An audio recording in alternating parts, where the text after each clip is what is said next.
What's up, everybody? Welcome back to the Chiss Ascendancy podcast. Hey, we're in episode 4, and today we're talking about the Mandalorian. Mandalorian season 1. So we're going to review it, give you our thoughts, what we like, what we didn't like. There's really not a lot to not like. There's not. About the Mandalorian.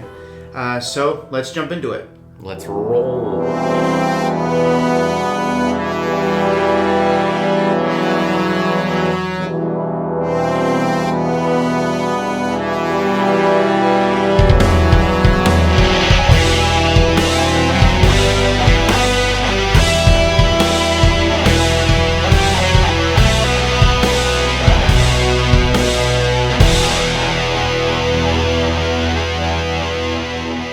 Alright, so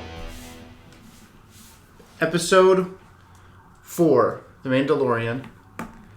What do we think about this series? It's the first live-action Star Wars series ever, and in the mid-2000s, maybe like 2007-ish, something like that, George Lucas talks about we're gonna start a live-action Star Wars. Okay, doing it for myself, not doing it for anybody else. So don't tell me what to do. That's my George Lucas impression. So, but it was going to be about the underworld, and actually, here recently, some leaked pictures and things from that show came out, and I think even some film, maybe like 5 or 10 minutes of actual test footage had come out about the Star Wars. I think it was going to be called Star Wars Underworld. It's not Star Wars Vampires, but it's just going to be kind of talking about, what's going on in the underworld. When we're on Coruscant, episodes 1 through 3, we really are kind of in the nice area. We're in Times Square of Coruscant. But if you think about it, the whole planet is a city. And so just like every other city, there's slums, there's crime. And so we were kind of jump into that. And so for whatever reason, that never really came about. They talked about it, and I think maybe part of it's because the Clone Wars took off. But this past fall, we finally got it, our first ever live-action Star Wars show. And so Season 1's finished. Season 2's coming out in October. We just got news recently that Season 2 is, obviously it's already been greenlit, but we know that we've got a date for October. Yeah, much sooner than I thought, too, because Mando started rolling. Yeah. I guess it was like November-ish. Mm-hmm. Yeah, so usually it's, either that time or later. So. Right. So we're getting it less than a year from Season 1's debut. We're getting Season 2 debut. So very exciting. We're going to do some speculation and things here in a little bit. We don't want to jump ahead. But yeah, surprise to be sure, but a welcome one. Season 2 coming out a little bit earlier than expected. So we have a couple of questions that we wanted to cover about how we feel about Season 1. So I guess the first one is going into it, and I kind of just talked about what I expected a little bit, but what did you expect from Season 1? Or I guess from the show at all? We didn't know we were getting a Season 2 yet. So we just knew we were getting at least one season of The Mandalorian.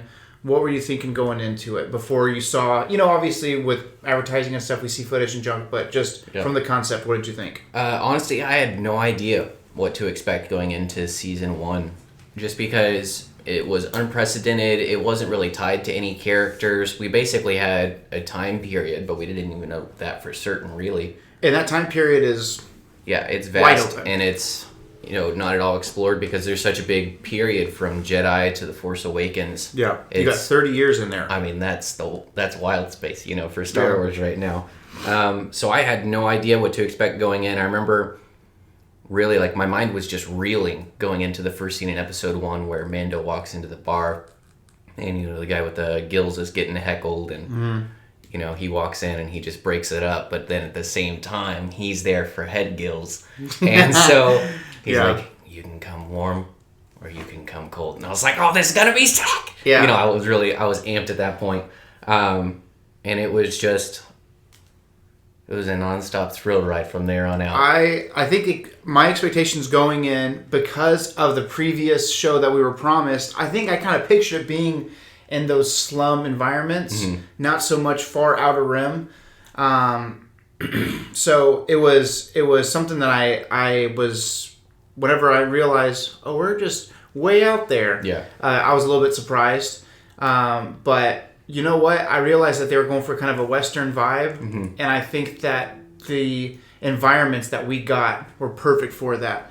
And the music, the music is killer. I mean, it just gives you a total Star Western. Wars vibe. It's a Star Wars Western. But it feels like I'm watching John Wayne. You know, the whole time watching the first episode, I was like, that could be Clint Eastwood under there. Nobody would know. Yes. You know? Yes. Like that was a Clint Eastwood to the nines type walk-in scene. He doesn't talk to anybody. Yeah. You don't know. And so I think it wasn't overplayed, it wasn't underplayed, it was just excellently done. And it set the tone. Yeah. I think that something that I really enjoyed was, a lot of times when you have a tough character, it's like, we're just going to make him massive. He's just going to be super buff or whatever, and there's room for characters like that, In episode 3, we meet Paz Vizsla, the huge Mandalorian with a freaking Gatling gun.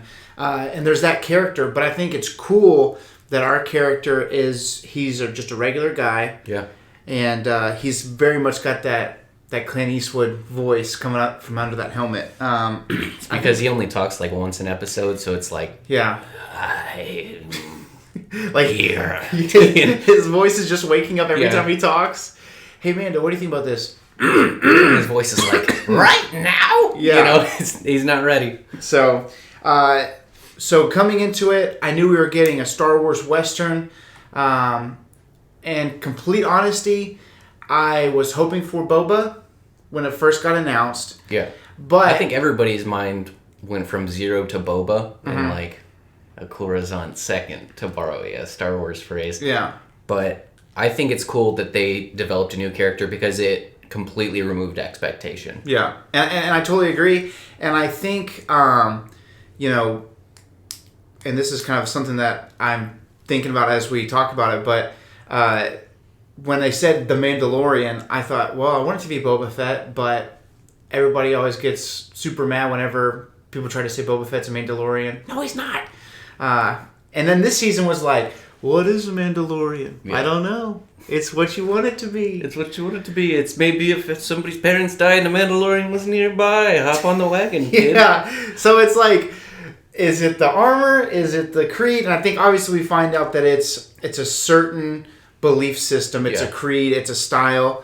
But that was the whole thing for years, is that you had the comic books that basically told Jango Fett's story of becoming a Mandalorian and then passing that heritage on to Boba Fett. And then in the EU, before Disney comes in and buys Star Wars, some of the very, very furthest books, you're talking about Legacy of the Force. This is 20 or 30 years after Return of the Jedi, so it's kind of in that time frame of what we have now for the sequel trilogy. And Boba Fett's not only known as a Mandalorian, he is the Mandalore. Like, Boba Fett is leading the Mandalorian people. And so I was very confused when all of a sudden they weren't Mandalorians. I guess Clone Wars is what changed that. Yeah. And there's specifically in one of the episodes of Clone Wars, they're saying, no, we are peaceful people. We live in a box. You know? Right. And it's like... Obi-Wan says, I recently had a tangle with a man in Mandalorian armor, Jango Fett. He's an extremist. We don't count that guy. Yeah. He's like, hey, we would certainly not... Yeah. So it was just... I was like, what is a Mandalorian then? Right. Well, and it's like, in my mind also, I'm thinking about Revan, because you think Jedi and Mandalorians, you think Revan. And then you go back to how, I guess, Mandalore was definitely, a world within a system, but at the same time, the peoples were like nomadic. You know what I mean? Yeah. They were wherever they were, and wherever they were was Mandalore. You know what I mean? Like, they weren't defined by a race, they weren't defined by a planet. Yeah, there's a specific planet that they call home. Right. But it's kind of like like you were saying, their culture kind of goes with them wherever they go. It's kind of like, we live in Houston, and it's a very diverse city, and depending on what part of Houston you're in, you feel like you're in a different culture, and so it's kind of like wherever the Mandalorians are, that's Mandalore now. Right. Like, whatever planet. And I remember thinking, oh, so they're humans, because of Clone Wars and things, but in some of the books that are now legends, it was like, there was a Mandalorian, and it would say like a such and such species. And I remember getting my phone and being like, what the heck is this? And looking it up and being like, I didn't know they had T-Rexes in Star Wars. How does the armor work? Yeah. You know, well, but it's cool that it spreads beyond a certain species or whatever. What was that book with Satil Shan where they're doing like the Criss-Cross the Apprentices thing? They had a Mandalorian and she only had 4 fingers. You know, she was definitely not a human species. And I was like, what is going on? Yeah. So, anyways, we're kind of getting off, but what we expected, we didn't really know what to expect, you know? Did you feel like you got what you wanted? Yes and no. And it kind of reminds me of one of my famous little proverbs, which is an unaimed arrow never misses, right? So I didn't know which way that arrow was going, so Did you make that up? No. But I've taken it upon myself. And so... I was like, wow, good one. Right? But you don't know where that arrow's aimed. It's just shot out there, and it hit something, then it hit something. It wasn't meant to hit anything else. Yeah. And so because I had so few expectations going into The Mandalorian, right, when I got what I did get, I was not disappointed, and I wasn't like... You know, I just didn't feel like it didn't go where it was supposed to because I didn't know where it was going to go. Yeah. I think that, again, new character, a point in time that we really haven't explored very much of, and it's removed from every single anything that we know so far. Right. You know, there's not really, it doesn't have ties to anything. And this is a little bit of a tangent, but that concept is the reason that I'm okay with Rian Johnson getting another movie if he does. Because I think his storytelling is good. I think his ideas are good. I just feel like we had so many preconceived notions about how Episode 8 should have gone that he, in his defense, if they said, hey, Josiah, you've made some good movies. Here's a couple $100 million to make a Star Wars movie. I could care less what your expectations were. Boba Fett's coming in with the lightsaber and killing Snoke. You know, like, so I do appreciate that he made the movie that he wanted to make. He made a Rian Johnson movie. And so the cool thing is Mandalorian is basically that same vein as Last Jedi, except where there's no expectations. Right, and there's no build up to it, you know what I mean? Exactly. So there's no letdown either. I knew coming in it was going to be, and I've heard people say, I didn't want it to be a show about a cool guy doing cool guy things wearing cool armor. And I was like, that's all I want in this show? Like, so, surface level? Would you like a Tusken Raiders show? Can I interest you in the Tusken or the Jawa? Yeah, it's just crazy because you have those folks who are like, I want the story to be deeper. But a lot of times those same people are the ones that are like, episode 1, 2, and 3 is too much politics and not enough action. It's like, it's a deep political freaking... He's got a plan that spans both sides. He's the guy from the beginning of the Bug's Life short where he's playing like... chess against himself. Yeah. And so and it's then when he wins, he's like... Yeah. So, or more like... Satisfied with himself no matter what. So it's like, what did you want? Did you want action-packed? Did you want more of like a... like a Winter Soldier where there's some lore, but it's a ton of action? Or do you want more of like a deep, War and Peace? So Mandalorian, I think, is an amazing balance of that. Yeah. And we start to get flashbacks of his childhood and stuff. So I feel like we really got what we wanted. And I feel like some of our complaints started to get taken care of as the season went on. Right. Well, and, I mean, Jon Favreau had my heart from the first scene of the first episode, and I was like, you know what? I'm just gonna trust him. Yeah. And for the 80 to 90% of it, probably closer to 90. They had did it right from the second I heard. I was like, I'm in. I'm 100% in. And then when they had the freaking long snoot guy be like, "Oh, you need a speeder bike?" What is this, Legend of Zelda? The guy comes up and he's like, pan flute? "No droids." And I was like, "Yeah, no droids!" Like, everything was so cool. He goes to his freaking chrome ship, and then as he's taking off, a giant dragon walrus tries to bite his ship out of the sky, and he's like, "I don't think so. Tase ya. And he just so casually is like hanging out like by his pinky. He's like, that's enough grip. Yeah, he's casually taking care of it. Like, he's like, another day, another ice monster guy. He shocks this guy with the thing you carve your turkey with. It's like, and the freaking walrus drops it. I was like, I'm sold. I don't care what they do with this guy. I'm all the way in. And then you get to episode 2, and you have these Trandoshans that come and they're trying to steal the child. Mm-hmm. And we'll get into, pleasant surprises later. Obviously, the child is number 1 on that list. Yeah. But they're trying to get him, and one of the Trandoshans is running away, and he's like... And I'm like, okay, he's going to shoot this guy. No, he completely disintegrates him. And I was like, no disintegrations. I was like, this guy is, it was just sick. So I feel like I got everything I wanted. And I'm so excited that any questions I did have are like, well, where is this going to end up? Mm-hmm. We got season 2. And then Jon Favreau, the second that he's like, all right, we're starting season 2. Here's filming. And he takes a picture of the Mandalorian's helmet. And I'm like, oh my gosh. Jon Favreau's Instagram is just gold. Because the first thing he posts is that rifle that is, kind of heralds back to Boba Fett's first appearance in the cartoon portion of the holiday special. Mm-hmm. And then you get, he's like, you remember this? And it's the freaking ice cream maker. Yeah. Which ends up being no wonder that guy was carried around in Cloud City. It's full of cash. And so you've got that. And so he strikes again. Favreau strikes back. As soon as season 2 starts filming, he's like, we're greenlit. It's going to happen this fall. And he posts a picture of a freaking jacked UFC fighter looking Gamorrean guard. Like, this guy, it's like a pig on roids. And I was like, whoa, what's this guy going to be doing? This guy's on the freaking carnivore diet. Look, he's lost all his stomach fat. Yeah, it's like, he looks like if Thor from Ragnarok and a Gamorrean guard had a kid. And I am all for it. So it absolutely lived up to what I wanted. So I wrote these a couple of different portions. So,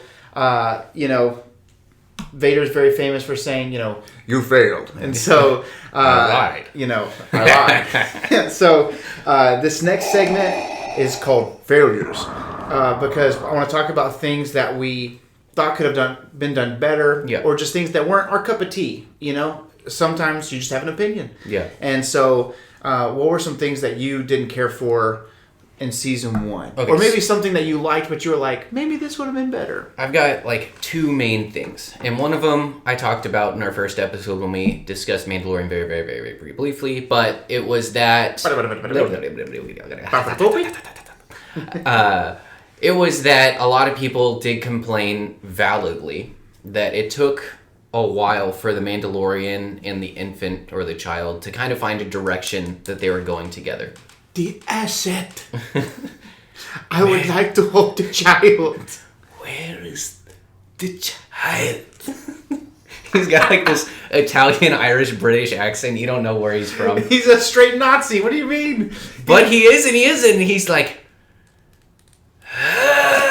you don't know what he's not say. Watto. I would like to hold the child. He's just constantly an inch and a half to it is a child. Off the ground. With his wings. Yeah, but...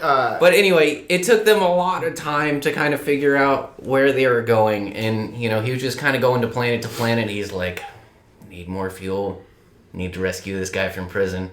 Guess the baby's coming, And so it was just kind of the Mando living the Mando's life. Almost like... we got a Mandalorian Truman Show. What else do you want? This is how Mando brushes his teeth under his helmet. He misses the back. It's just, I don't know. It's very much, and I guess it's kind of just a very drawn out character development of the Mando trying to figure out, who he can pawn the child off on. Maybe he can do the village, but then they find him in the village, and he's like, we're gonna do this. Yeah, and I think one of the beautiful things, and again, now that the whole season's over and you can look back at it, it's cool because you see the development of just get rid of this child. We're not going to murder it, but I don't want to keep it either. Right. And then over time, he's like, I'll kill everybody I know for this baby. Right. But, I totally agree. When you have the first episode, the very, very end, the big reveal, IG-11, comes in there and he's like, you must surrender the bounty to me. And he's like, let's work together. He kills IG-11. Boom. Yeah. And I was like, okay, well, there goes marketing. Something about Star Wars marketing, man. They're like, you like this guy? You shouldn't. We're going to kill him. Or, is there a trash come back? I guess he did more than Phasma did. But, and then throughout throughout the time, I think episode 2 really, really solidifies his affection for the child because of the child's rescuing right. Well, him. and part of the Mando creed is just like you take care of him, man. And it's like his balance isn't paid. You know what I mean? He's even if it's not real, he perceives that he owes a debt to the child because the child saved his life. Right. Right. So I think that he feels indebted to him. He feels a sense of responsibility, but he's just kind of trying to move on with his life. Yeah, and he feels like he owes him, and he's got a soft spot for foundlings, which that's orphans, because we find out later he was a foundling. He was an orphan. He was rescued by Death Watch. I know we're talking about the things we didn't like, but I love that we get to see the good side of Death Watch. Because, in the Clone Wars, it's like, terrorists. Yeah. And I really love that they show they're following a creed, and their creed isn't just violence. It's the old Mandalorian way. Right. And I really like that. Well, and because it's very much like the other side of the coin, because in Clone Wars, all that we see is Vizsla, and he's basically using Death Watch as a means to an end because he's just power hungry. Yep. But at the same time, what you don't see is, even though these guys are kind of bloodthirsty, for the most part, a lot of them do believe they're doing the right thing. You know what I mean? It's very much the villain that believes they're in the right. Yeah. So, I agree. Something I wrote down was that the show sometimes felt, they're towards the end, episodes 7 and 8 obviously are kind of a part 1 and 2, where it's like, this is what we got to do. But for the most part, a lot of the episodes felt like, what are we doing here? Like what is this lending to the story? And I know, I'm learning to appreciate it as a show and stop treating it like a movie that I'm just sitting down and watching in 8 parts. It doesn't have to go in one specific place. We can develop this character here, develop his, develop different parts of his personality, meet this character here who's really important. So it did feel not slow, but the story overall just felt like, where are we going with this? Yeah. But they wrapped it up beautifully, and I think that they have a very specific place they're trying to go with season 2. And the finale we get, where Mando and the infant or the child are with the armorer, and she's like, "You're a clan of 2 now," Yeah. It's like they're definitely bonded through that, forged together, if you will. But it's like that's what everybody was looking for the whole time. So I think it was tastefully done that it's like, okay, we have a hard stop and start for, season 1 and season 2. Right. At the same time, maybe it could have been done sooner, but I mean, I'm not the creator. I didn't have the vision that Jon Favreau had. So it's really hard to say that objectively. Right. So a little bit slow, a little bit spacey at times, and not as obviously it's in outer space, but and spacey in a sense of like, where are we trying to go with this? Yeah. But I agree. Again, we have to have some things that we would like done better, and that was that for us is that a little bit more direction. But I feel like they're at the end. Yeah. I had to eat my words because I was like, oh, here's where we're going with this. Yeah. So. Next thing... Hold on. I have one solid complaint. Okay. Episode 6. Yes. I hate that Mr. Krabs has like 18 roles. He's not Bradley Baker where he's got like 300 roles, but they're all very nuanced and or different. Yeah. They're just like, I don't know, paint him red, put horns on him, just let him be the same character. Yeah. I can't stand it. It's really like... I love him as Mr. Krabs, but I just hate that he's like, I'm another angry, strong guy. Yeah. And it's also the fact that Deveronians to me were always supposed to be Russian. Right. So the fact that he was just a gravelly American. Yeah. And then I didn't like the way that they handled Twi'leks because they're supposed to be like this very almost like artistic but graceful, and instead we got like Cockney British that hisses a lot. She's like, "Winning, governor!" You know what I mean? Like, I wasn't there for it. Yeah. I really wasn't. And, that kind of jumps into, we're jumping a little bit ahead, but favorite and least favorite episodes. Oh, yeah. So everybody knows where we're going. Real quick, for me. Let's cover pleasant surprises. We can just do it in list fashion because everybody's going to agree. Baby Yoda, amazing surprise. Pleasant surprise. Freaking you know, my question, I do have questions like, where the heck was the asset during episode 9? Yeah. You know? But anyways, or during episode 6. You know. I mean, he would have been alive during most of the original trilogy. Who's the whole original trilogy. Yeah. Is he Yoda's offspring? Who knows? Yoda's getting a little side action with Yaddle. Oh, yeah. That's why Yaddle wasn't in episode 2, because they were like, maternity leave, get her out of here. IG-11 and his, you know, complete reprogramming was super cool. Yeah, and it definitely... How cool is it that we get to see a live-action version of a very Clone Wars-esque freaking IG-11 droid speeding through a town, just freaking murking, like, his kill count in that one drive is like 68. Yeah. He's just going. He definitely had an airstrike by the time he finished that. He drives in, he gets to the square, he sees there's about 100 people and goes, I'll just throw the speeder at him. Hold on, Baby Yoda. Jumps off the speeder. It was just super sick. And then my personal favorite, Nick Nolte as a pig. Queel.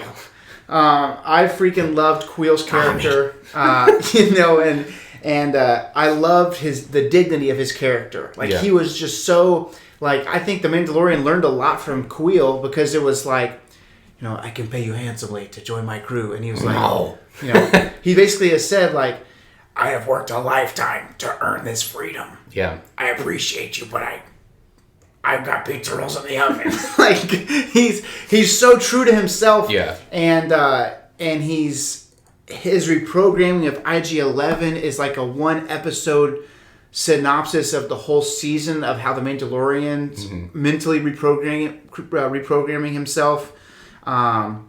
I love that Cara Dune doesn't trust him, and he's like, and then you will see how one can earn their freedom by the use of their hands. I was like, yeah, shut up, Cara. Like, as whenever they were going back and forth, I was like, shut up. Like, I just love Quill's character. And so he was a pleasant surprise. If we don't get him in the Black Series, it's a sin, Hasbro. The first Ugnaught that didn't just say, Babada boopy? Yeah. It's funny because in episode 5, they're just like, and then in episode, or in Rebels, they're like the same thing, you know? Yeah. And then all this one's like, yeah, I taught myself 12 languages. So anyways, those are some of my pleasant surprises. So jumping back into what you're saying, favorite and least favorite episodes. So we'll start with least. Well, I have for my pleasant surprises. Oh, okay. Christmas Eve for me. Go ahead. So Boba Fett, that nice little hint there at the end of episode 5. As soon as I saw that foot, I was like, that's Boba Fett. I don't care what anybody says about it. But, you know, as the further I got into it, and I was like, there's his cape.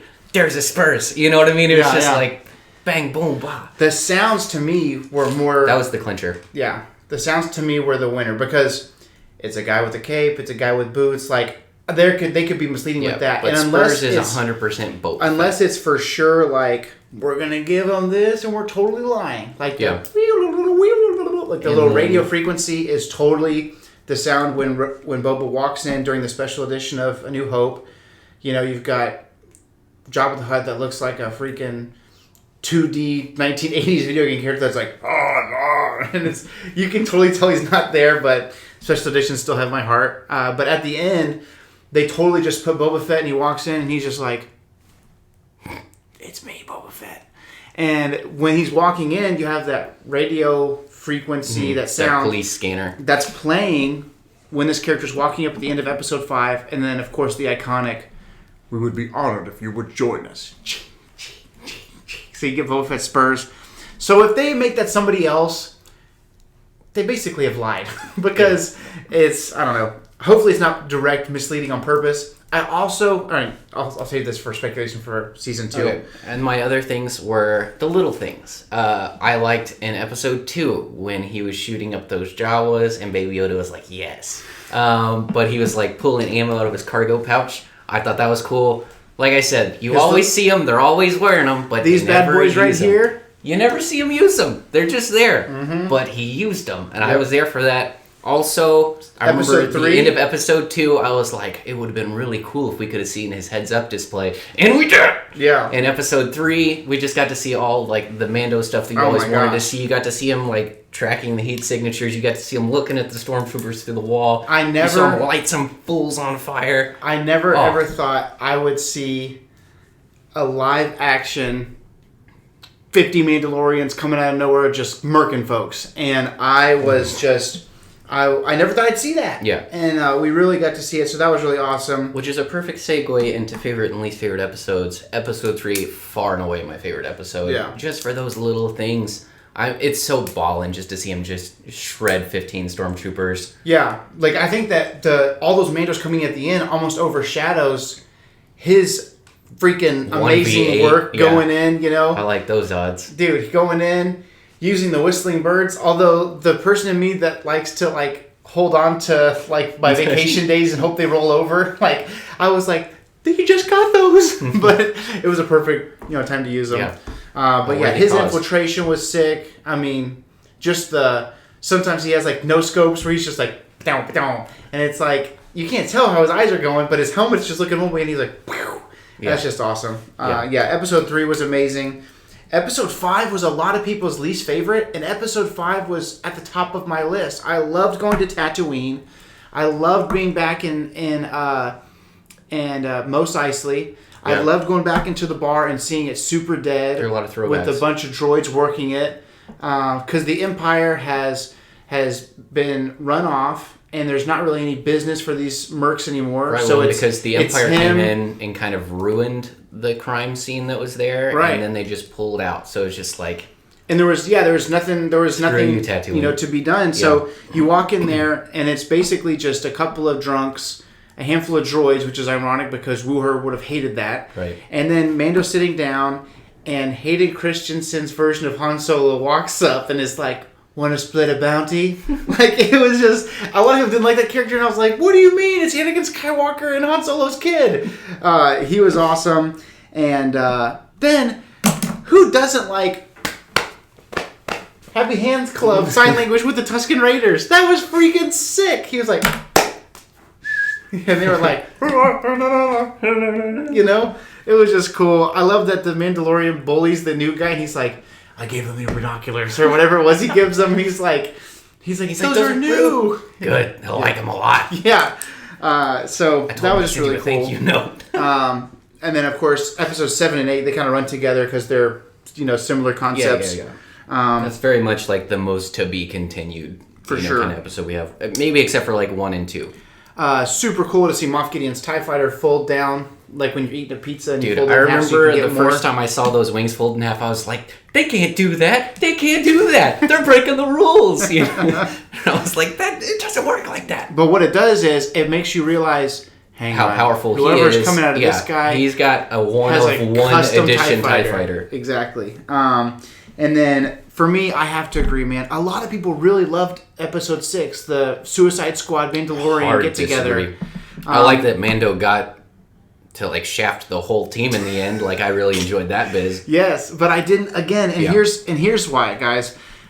We're obviously hardcore Star Wars fans, and we try to keep it surface level for the most part, but we're gonna get into some deep cuts real quick to tell you why I did not like this episode. One, like you said, Deveronians. They're not... They're tricksy Russians, man. Yeah. They're tricksy space Russians that are red with horns. If you read... They are the Red Devil. It is George Lucas's punch at communism. That's what Deveronians are, and that's what I expected. If you read any of the comics for the Clone Wars, especially the Quinlan Voss stuff, you've got Vilmark, or whatever the guy's name is, and the whole time, everything he says has a V in there. That's how Russian this guy is. He's like... is it sunny? Viz vit funny outside? Like, this guy is Russian to the core. He's like, want to try some Vandanism? Talks about himself in the third person. Yes, like he doesn't know what a vowel is, Yeah. He's like, hello, my name is Grumbakantundun. Total Russian. Yeah. And that's the way that they're portrayed throughout all kinds of comics and other media. It was a betrayal of my preconception of... And then you've got freaking Mr. Krabs / Savage Opress / slash the governor of Dadgum Ryloth comes in and goes, I've got horns and money. Like, I did not like he was. I didn't like that. I don't like it when there's like a Hellboyish character and part of their dialogue is grunting. Like, anytime something would happen, he'd be like, I didn't like is he that. taking a dump back there? Just pick up the box and put down the box. Yeah. Again, then Twi'leks, in Rebels, Hera speaks basic, but then when she gets very passionate and she's talking They kind of got those French undertones. They're a very civilized people. They're like, and you kind of have it's very... They are French. I don't care. I know. That they're very like... Cockney British. Yeah, you get... and there's the high level, and then you've got kind of the meth head... Twi'leks that are like... But they're still rolling in money from their illegal drugs. So, anyways, whenever Tonks from Harry Potter kept going... Yeah. Like, what was that about? And then feline? I honestly thought less of the Mandalorian when they were like, yeah, they used to hook up. I was like, you can do so much better, Mandalorian. She's disgusting. In his defense, I have to assume it was his absolute rock bottom. This is the place he's having to get back and from. And that's like this. They included this episode just to show how low he was.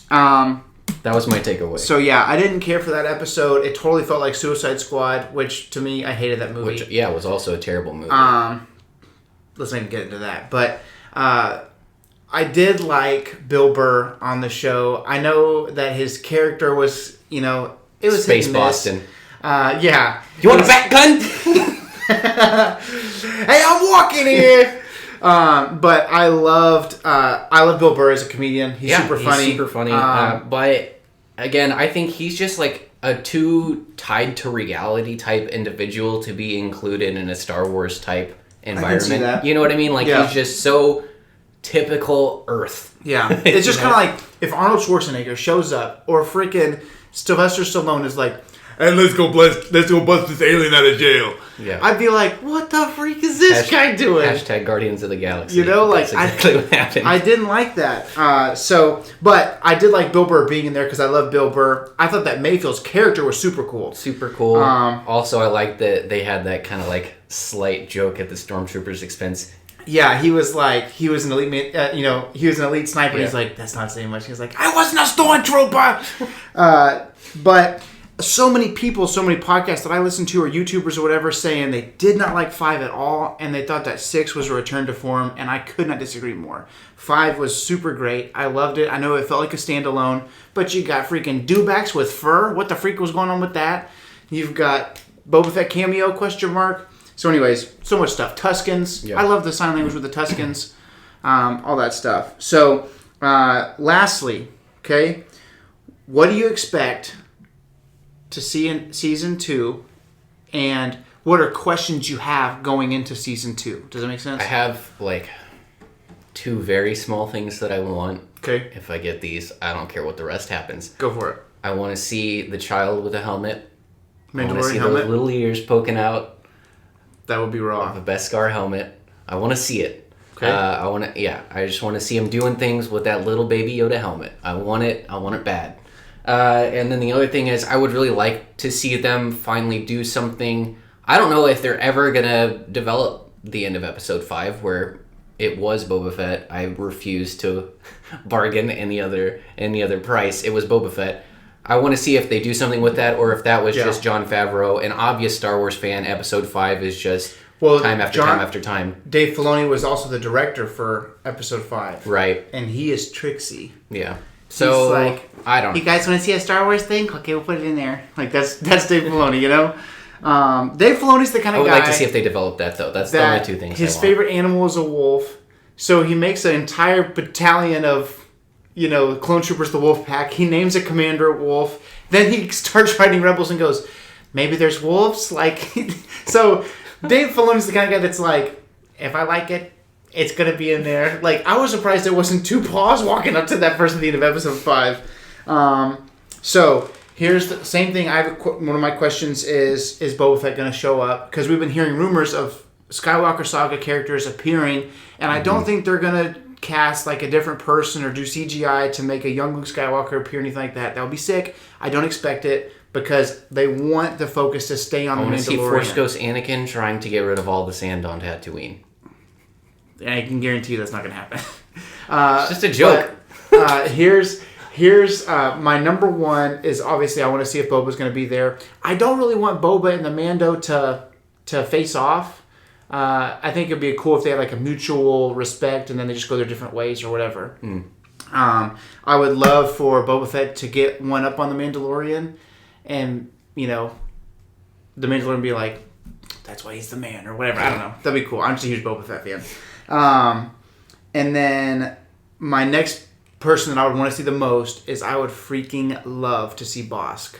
Live action Bossk would be sick. And maybe a little bit more dialogue than from Empire Strikes Back. He's got his little lizard toes off the... Right? Like everywhere he goes, his toes are just hanging off. It'd be funny if they get into the freaking Razor Crest and he's like, "Watch your feet." And Bossk's toes are hanging off.